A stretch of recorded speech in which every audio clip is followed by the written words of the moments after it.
going, everybody? Welcome to the Culinary Arts Introduction The culinary arts experience. to our experience. Yeah, welcome, welcome, welcome. So I am currently in lab, and this is an upper level course that once you've taken a couple of your basics classes, you can join in our associates program classes like meat fabrication, American regional. What's the other one? International? No, international.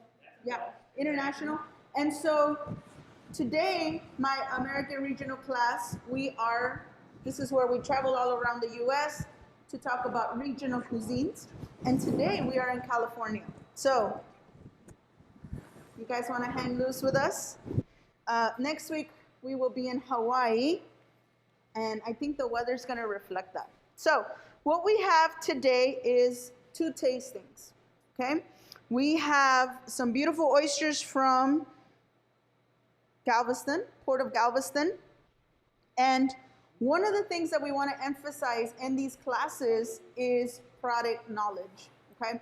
Product knowledge is when you get out into the real world, whatever, you live in the real world. But when you get out into different restaurants, you have to kind of know what ingredients and what products you're working with. So, you can't just know them. In culinary arts, we like to taste them, okay? So, here's what we're gonna do. We have 2 oysters that we chucked. We also learned chucking techniques. Okay, we have 2 oysters. One, we are gonna taste without any flavoring, okay?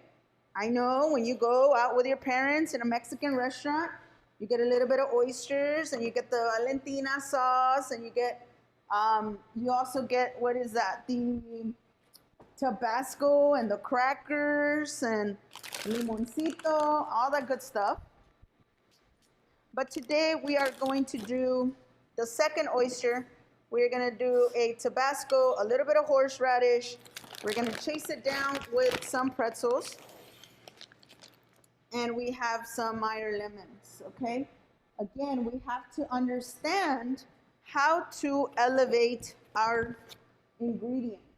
First, we have to understand it, then we have to elevate it, okay? These are my class. They look super enthusiastic. They are. They're all camera shy. That's okay. We're all camera shy in this kitchen. You get over it, okay? So, what I'm going to have my class do is one by one, we are going to taste our oyster without anything. And before we taste our oyster, we are going to say one thing that we have learned here at Culinary Arts, and then we're gonna taste it. What are we looking for when we're tasting? Okay, we're looking for salinity. Oh, what's that fancy word? How salty is it? Okay. Remember, when you're tasting, when you're at these courses, you have to stop thinking like a normal person. Okay? A normal person would taste the lemon and say, it's sour, right? What we have to see is, what's the sweetness? What's the acidic from 1 to 10? Is there any umami? Is there any textural things? Okay? You have to think about this as chefs, and that is part of the training that we do here with tastings, okay?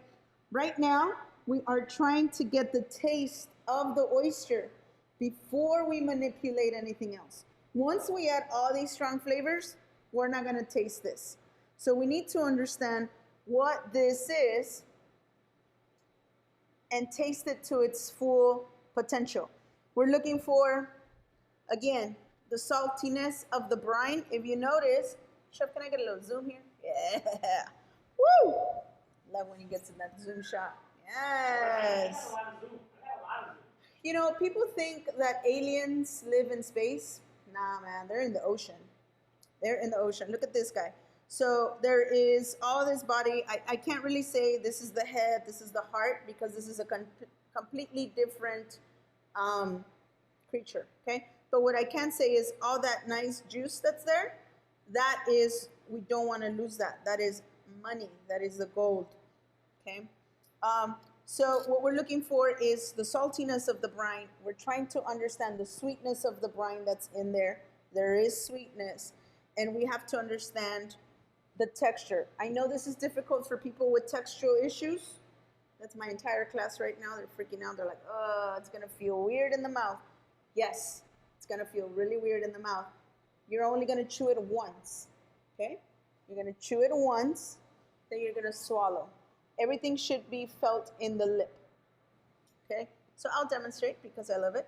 When I went to culinary school, we had to taste 10 different oysters by themselves and document which one had the most salinity, which one had the most brine, and they were from different regions, from Virginia, from the Pacific Northwest, from Port of Texas. So one of the things I love about culinary arts, one of the things that I've learned more as an instructor is that everybody learns differently, and we are not Gordon Ramsay in this kitchens. And understanding that if I can get students to try things at least just once, then I've done my job. So bottoms up, 2, 1.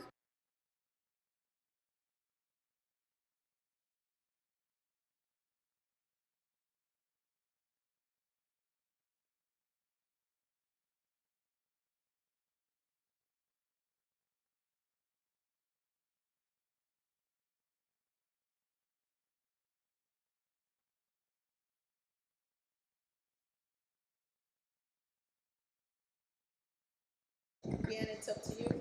Ready? One thing you've learned in culinary arts.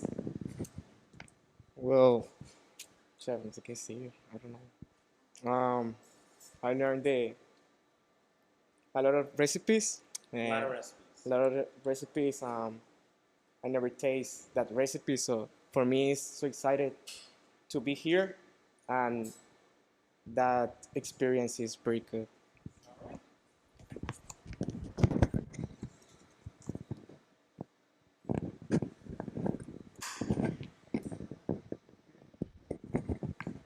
Next. No fear. There you go. See, you got a cheering section. Daisy's learned a whole lot. She's going to learn not to trust me. That's something. Just say food's good. That's what you learned. Just say that's what you learned. Well, food's good. See, there you go. That's great learning experience.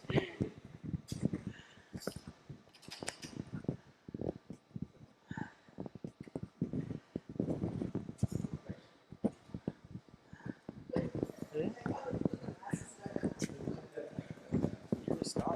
You're on the front page and everything. You gotta say something.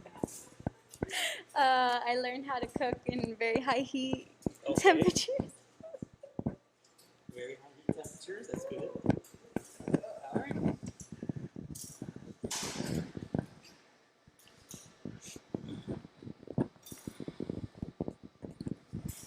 They're staring at you right there. They're staring at you right there. What'd you learn? I've Yeah. learned a lot of different ways to prepare different kinds of foods, and it's all pretty good. All right.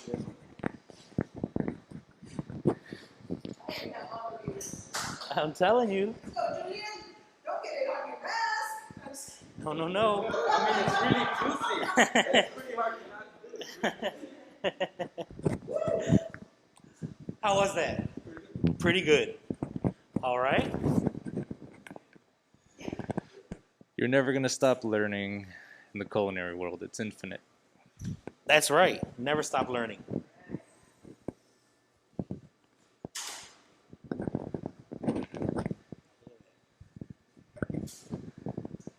I had no idea you had a fancy mustache.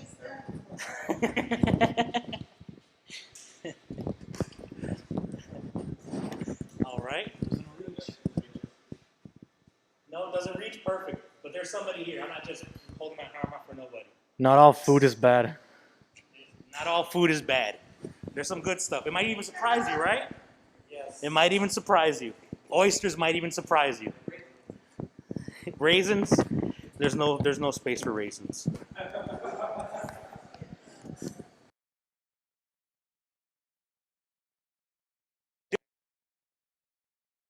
No fear. No fear. That's not what happens in culinary. That's all right. Remember, just remember, you're not doing the camera. It ain't easy.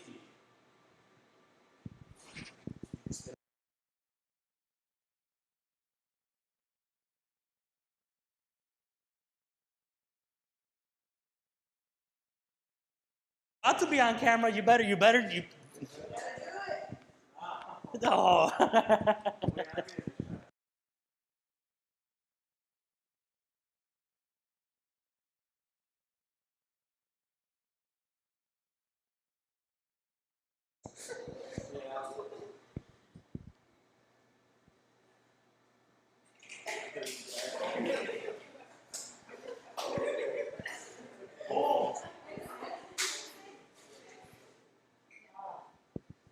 You know you want to join culinary arts, right? You know you want to do this. All right. So we have our tartare here. Tartare is essentially a raw beef dish, okay? Don't get scared, but if you're pregnant, you might not want to partake in this. If you have intestinal issues that don't allow you to process protein properly, I would also stay away from this. So check with your health provider, and if you have a strict diet, you might want to stay away from tartare. That is nobody in my class today. Okay. So what we've done, we've small diced some beautiful Angus beef. We've done some shallots, some cornichons, also known as baby pickles or gherkins, and we also minced some capers. Okay.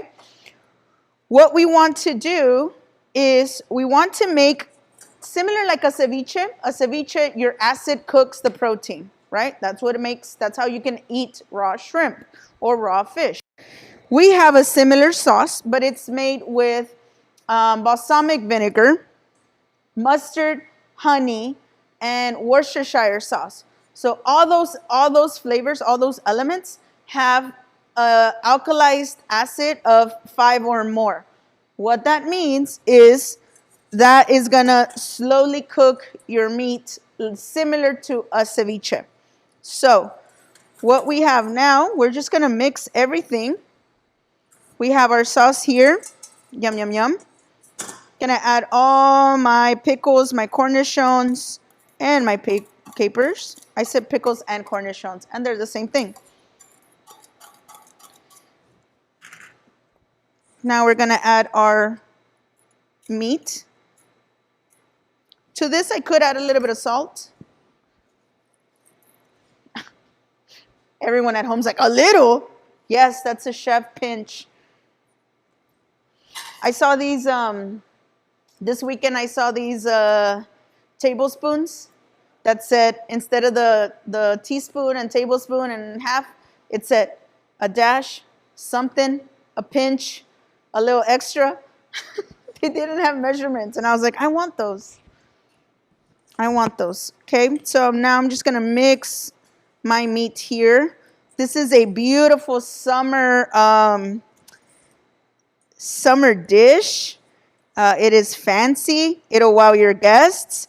It'll freak them out. And honestly, as a chef, you kind of want to do that, but safely. Okay, we always want to practice sanitary and proper temperatures.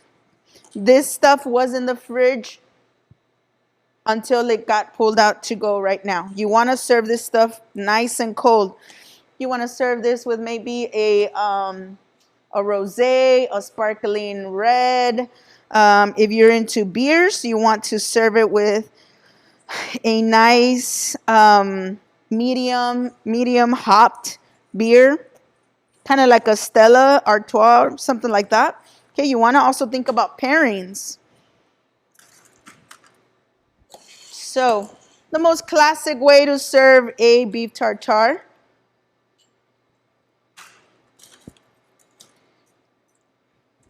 I have a spoon somewhere. A spoon is there.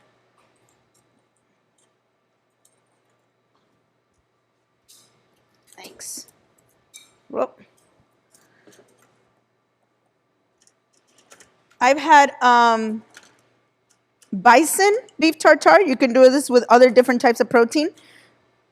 Don't hate me, but I've also had alpaca tartare. Yes, llamas. They're delicious. Don't tell your kids that, please. They're going to be like, she's a llama eater. Okay, so are we going to serve it like this? No.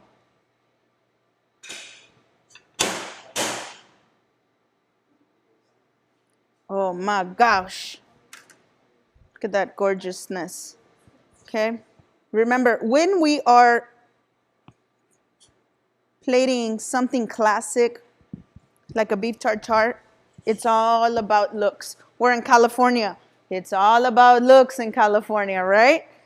So we have to go with the theme. Now this is the oh no, I need another egg. The quintessential, chef, you have eggs down here? Yes, he does. Quintessential garnish of a beef tartare. So if you thought eating raw meat was a little out there, now we're just going to garnish it with a raw egg. Again, all health conditions have been talked through with my class. No one is pregnant. No one is has any digestive issue, so we're good. Okay, you want to always make a little dent on your tartare to secure your yolk. Okay, and if you don't believe me, you can Google beef tartare and you can have it on there. We also want to pair it with some crostinis. Beautiful. These baguettes were made by our baking students in their bread class. So when we freeze them, then we thaw them, or we use them, and we have ourselves a nice little tasting. Okay. Are y'all ready to see my class taste? Yes, yes. Okay. So what I am gonna have you guys do is you're just gonna come and grab a little crostini. This is how we assemble a tartare. Okay. Can I get a zoom in real quick? Yum, yum, yum. Get me that zoom in. So now that it's plated, I'm going to remove the crostinis. Do I have any questions? Please, questions. All right. Why the egg yolk? Why? Makes no sense. Raw beef, raw yolk. This is why.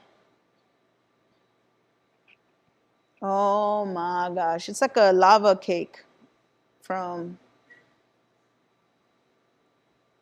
Yes, this is what we do at American Regional. Okay, what happens is that the egg becomes a liaison, right? Fancy word for it helps create all these flavors combine and get together and make a beautiful, beautiful, smooth kind of dressing, okay? That's all it is doing. It's saying, hey, I want to join the raw party.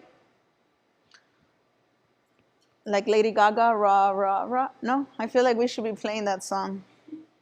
Come on, audience, do something for me, okay? Here is how we have it. This is how you want to make sure it looks nice and shiny. Again, that egg makes a beautiful kind of a dressing, vinaigrette sauce. Then what you want to do is you want to put a little spoon on your crostini. And voila. Okay, so now my class is going to come and grab a crostini and eat it. They have theirs, but they will assemble theirs at home so their meat does not get overcooked.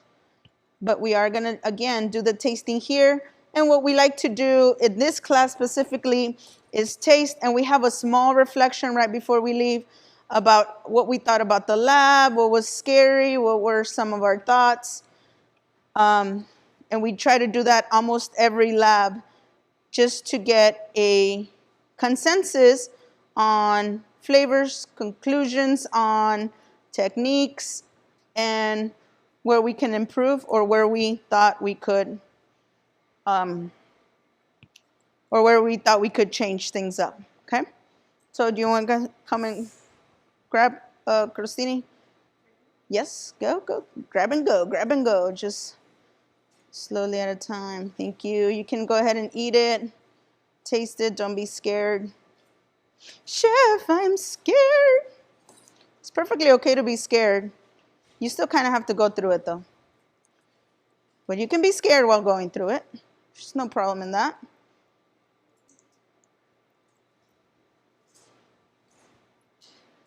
What I also like to do is when I get students to take their food home and share it with your families, okay?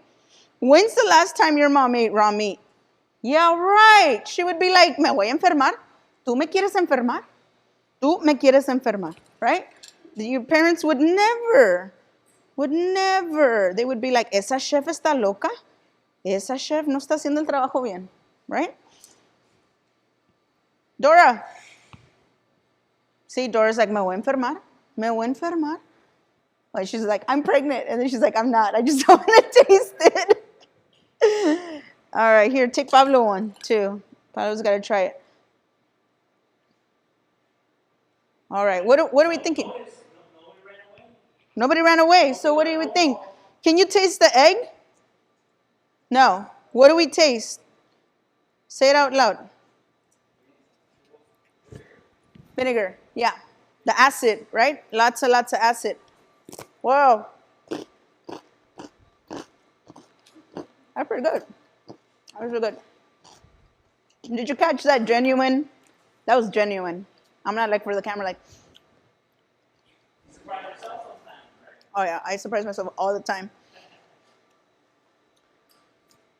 This is where we want to start tasting all the flavors. I get a hint of egg at the very end. The beginning, I get vinegar. I get pickles. Daisy, are you okay? She was just like, you need to. Can we taste the raw beef? No? Not as much, right? Okay. So, again, share it with your families. Season the meat a little more. That needs some salt. Okay? What's that? Yes, venison. I don't know about lamb. I haven't seen it with lamb, but I've had it with alpaca or llama. You can do it with, we have it in tuna all the time with poke, right? Which we'll do next week. Poke, we're going to do some fresh tuna. You have it in Mexican cuisine all the time. In ceviche, pulpo. You have shrimp, right? Where not everybody necessarily cooks their protein in those juices. All right, this was a little bit of our American regional class today. We have to get back to the kitchens and finish our recipes. We have a chalpino working, which is a seafood stew. And we also have the calamari we got to fry up, right? And then that's it for the class. But we have about an hour, so thank you so much, guys, for joining us and my class. I hope if you have any questions on getting into our program, send them. Chef Jen's on the call. Chef Ruben is going to join you with some awesome recipes. And we want to hear from you. Let us know. Also, we will have a cooking spot show next Tuesday, so stay tuned on that. And we can't wait to cook for you again. At least I can. So thank you guys so much. We will see you and my class. Let's head out.